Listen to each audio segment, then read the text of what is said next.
Hello everybody, today I'm gonna do another salt timed on my 3x3. Just mixing it up a little bit more.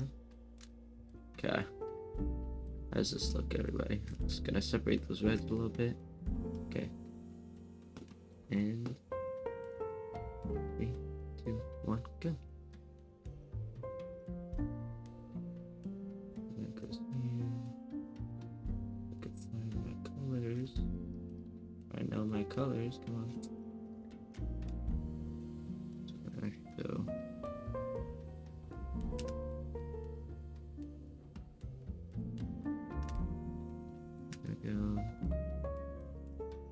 Need red and green.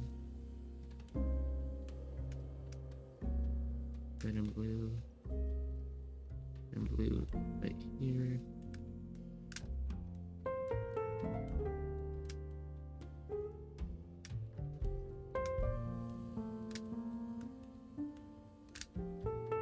And there we go. There's our 3x3 solve.